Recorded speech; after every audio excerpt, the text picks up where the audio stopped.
If you'd like to add storage in Microsoft Azure, you need to first start by adding a storage account. I've already got a storage account here, so you can take a look at this. And here's the overview. It just gives basic information, such as the subscription information, as well as properties. Access control tells us who can access any storage we may create. Now, just by creating the storage account, it doesn't mean you've actually added any storage. It just allows you to create additional storage. Here's the data storage you can create, such as containers and file shares, queues, tables, and others. And under security and networking, here we can show the networking and how we can access this particular storage. And you can see that there's public network access as well as the network routing. Let's take a look at all of this when we create a brand new storage account. And I'll type in storage accounts and I'll select it. I've already got a couple. I'm going to create a new one.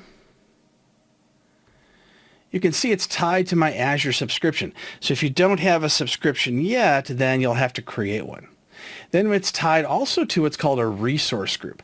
And a resource group basically allows us to organize various different types of storage into different buckets. For instance, I have one for Teams, for storage for Teams, as well as a Windows 10 group. I'm going to go ahead and create a new one, and I'll call this one Ascend Store, and click OK.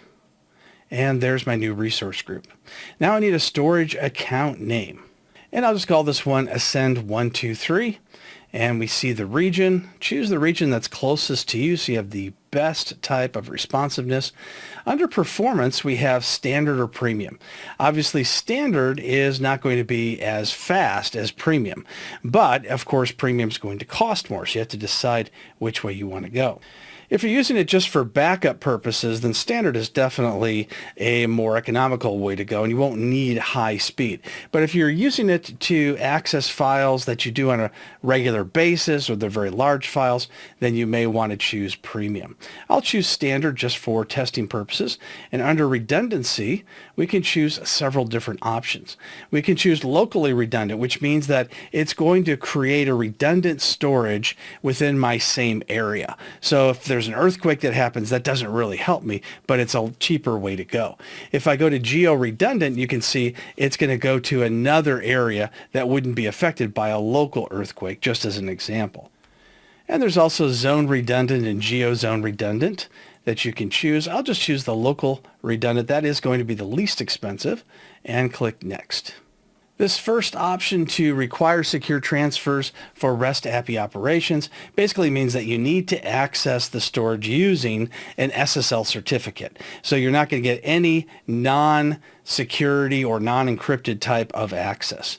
The next one is the Enable Blob Public Access.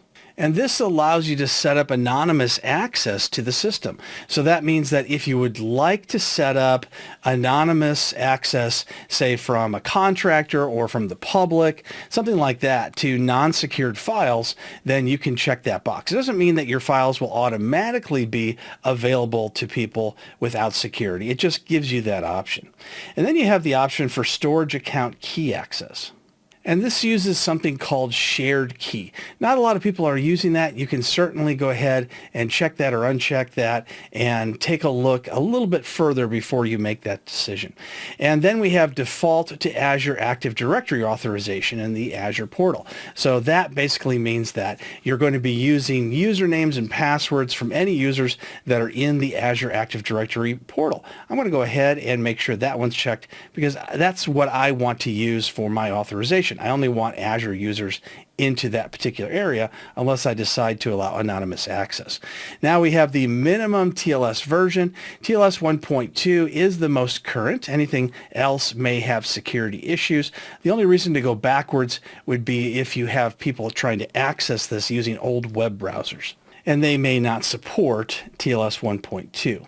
If you like to use FTP to be able to access your files, file transfer protocol, instead of using a web browser or storage explorer, then you can certainly check this box. But instead of using FTP, it's going to use secure FTP, which means that it's going to allow a certificate to encrypt that traffic. The next one would be network file system version 3. And you have to enable the hierarchical namespace in order to do that. So you're going to need to use a domain and other special characters in order to be compliant. You can also replicate this information between tenants.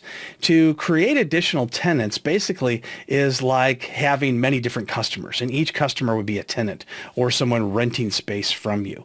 If you have tenants that are the same business but they have multiple different sub-businesses, then you may want to allow cross-tenant replication between that parent business's sub-business. It's not used all that often, but it is a good way to also protect your data. So if data is deleted from one tenant, it may still be in the other one. Then you have the access tier. You either have hot or cool, and this is going to help you access your data faster or slower, sort of like the premium SSD versus the standard, but it also puts the data in a section of the hard drive which is more easily accessed. So if you leave it at hot, it's going to be more frequently accessed type of data. It will be faster, or you can choose cool for things like backup.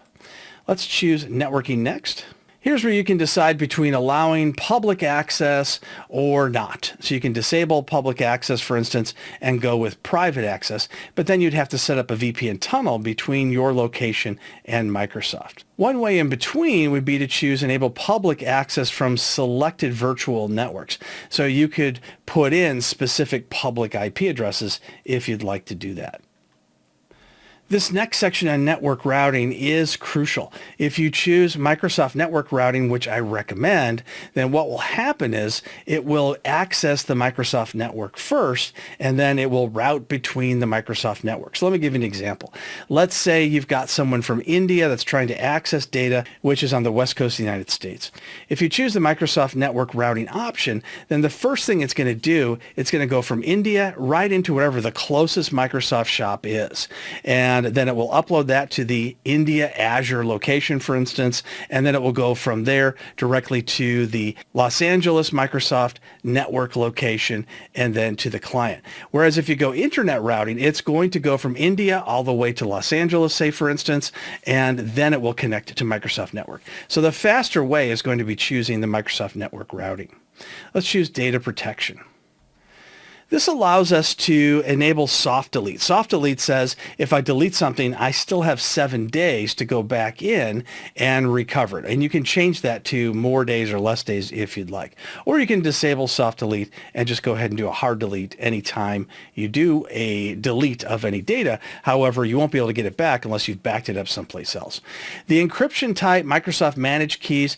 This option, I like Microsoft to manage my security keys. These are the public keys you'd use for PKI or public key infrastructure. If you have your own keys, then you can choose those and you can upload that information here. Tags basically allows us to set up tags for billing purposes. So we can say this is storage for the accounting office or this is for the HR department, that kind of thing. I'm going to click review and create.